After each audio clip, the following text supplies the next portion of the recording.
What's up? This is Prolifically Born Again.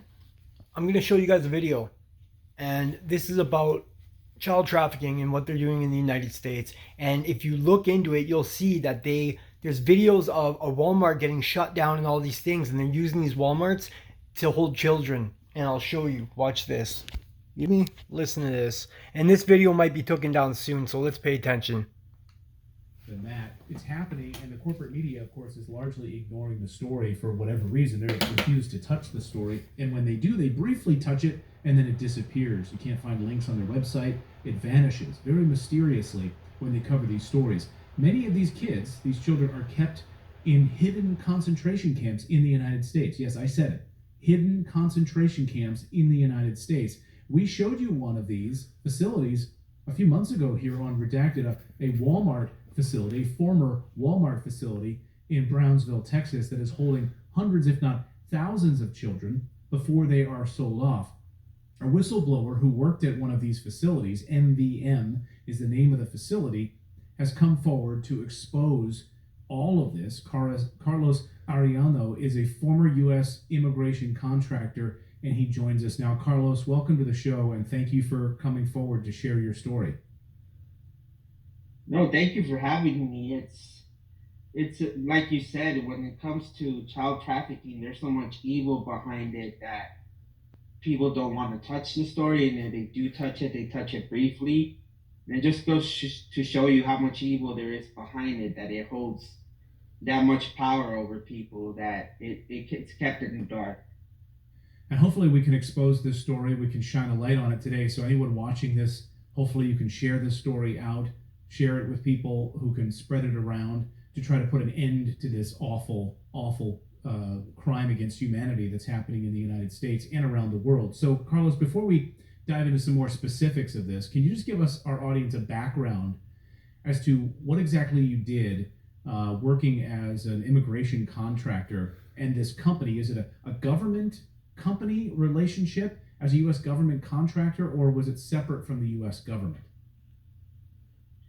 So the way it works is the U.S. government is washing their hands, keeping their hands clean by going out and handing out massive contracts to organizations that they like to call NGOs, non-government organizations.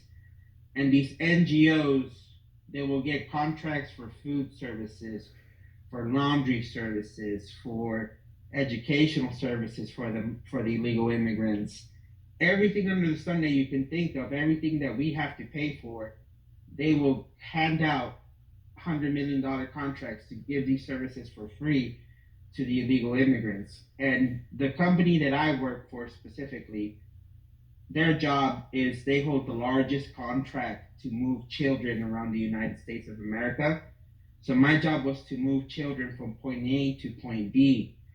And my job was to pick children up at the border and then move them to their sponsors. I've been to every state that you could name. I've been there. I've even been to North Dakota, Vermont, Florida, dropping kids off, all of them, and New York City and Florida, the most popular ones. New York State and Florida. And the other job that I did, I've done this immigration work my whole life, but two main jobs that stick out the most is I was part of the management team. I helped ran the largest migrant hotel in New York City, the Royal NYC, where I had to look over 5,000 migrants in the heart of Times Square, a block away. And my job was to, whatever these migrants wanted in New York City, whether it be spicy food, non-spicy food, or laundry services. We got laundry services for them. We had Uber services for them.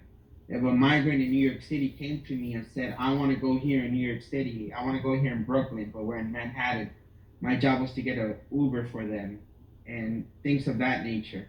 How did they have so much power? I mean, a migrant in New York City, was this a person responsible for the trafficking, or were these are people that had come across the border and you were providing sort of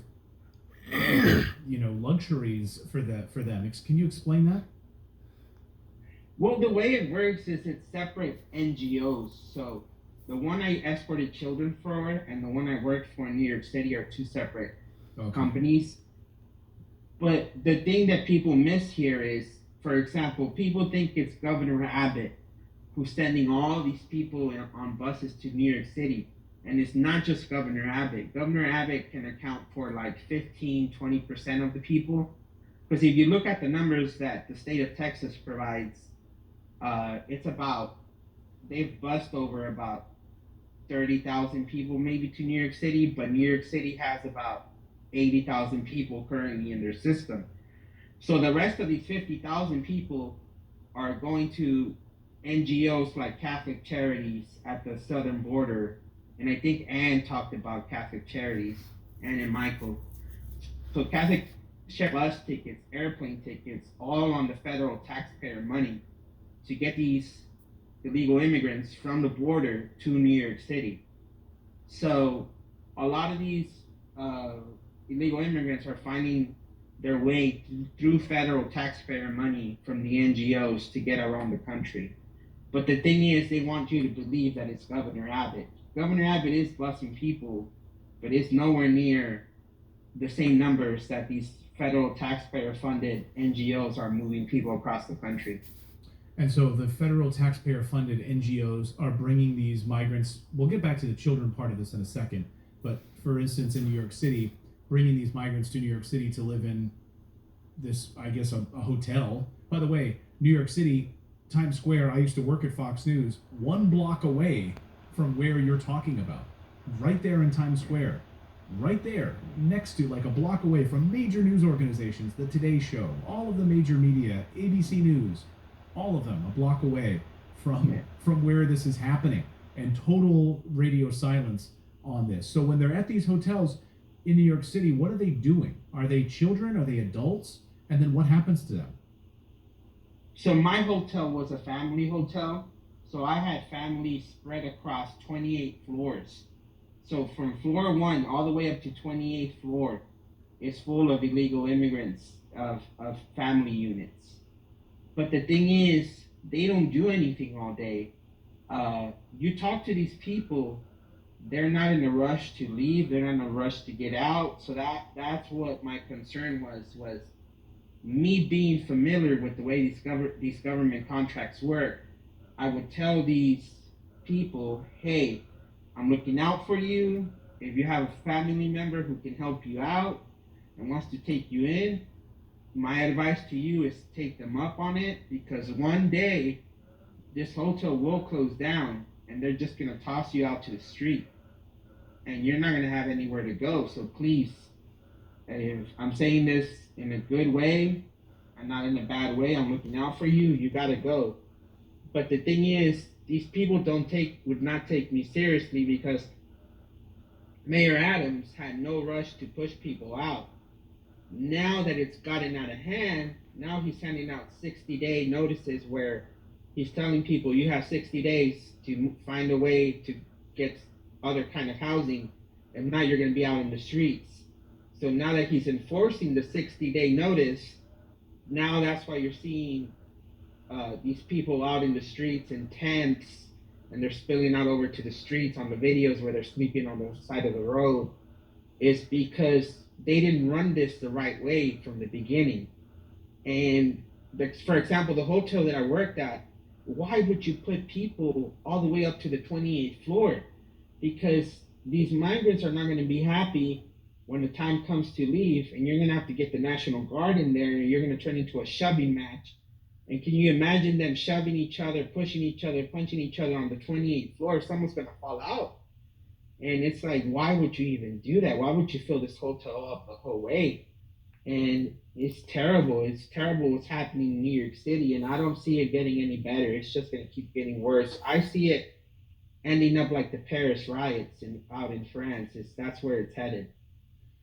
So let's get back to the children in the facility we featured here, this former Walmart facility in Brownsville, Texas. You worked there, correct? So my job was, I did work there, but my job was to take kids out of those facilities and hand them off to sponsors across the country. So can you walk me through that process? So you're an employee, you get what do you get, an email? Do you get a text message that says, Carlos, on Tuesday, we need you to take these children to their sponsor family in Florida? And how did that process unfold? Can you explain that? So yes, we would get text messages, we would get phone calls at 7 p.m. at night, 6 p.m. at night, saying, "Hey, we have a trip out tomorrow. Can you make the trip?" I say yes. And later on in the night, I get a report time for the following morning. You get a 5 a.m. report time, 4 a.m. It's always in the dark because they don't want us picking up these kids in the day where people can see us. And I would get for example, hey, 4 a.m. And I would not find out where I was going until the following day when I would show up to the charter bus.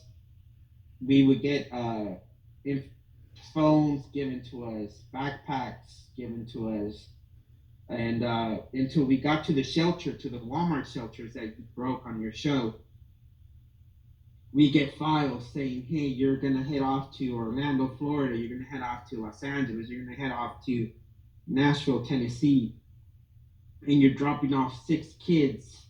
And in those files, you get a hard copy of an ID of the sponsor who's waiting for you at the airport in baggage claim.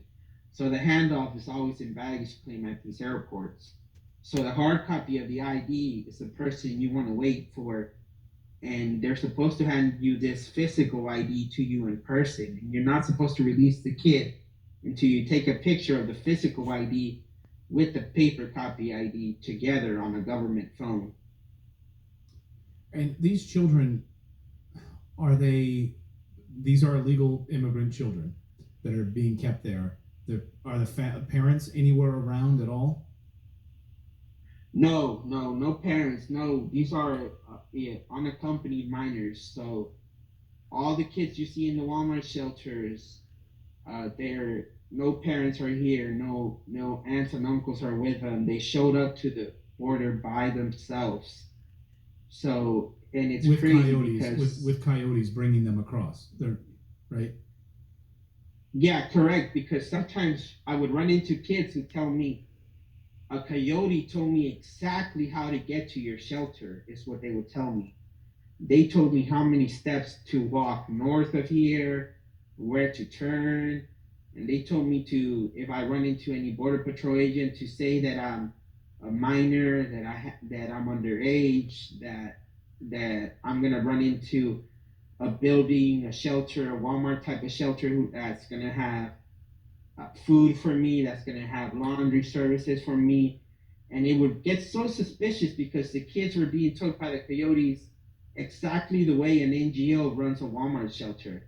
And it gets you thinking, how the hell do coyotes know the system on this side, Because they're supposedly only on the Mexico side and they're not from the US, these coyotes, and they're not government employees. So how do they know what to expect in the shelter? It's insane. And the other insane part is these Walmart shelters also have babies. I've escorted myself. I can personally myself say I picked up a baby that's 5 months old, 8 months old, 4 months old, and escorted them to a sponsor. And how the hell do you realize who a sponsor is for this child when they can't even talk? So who are that's?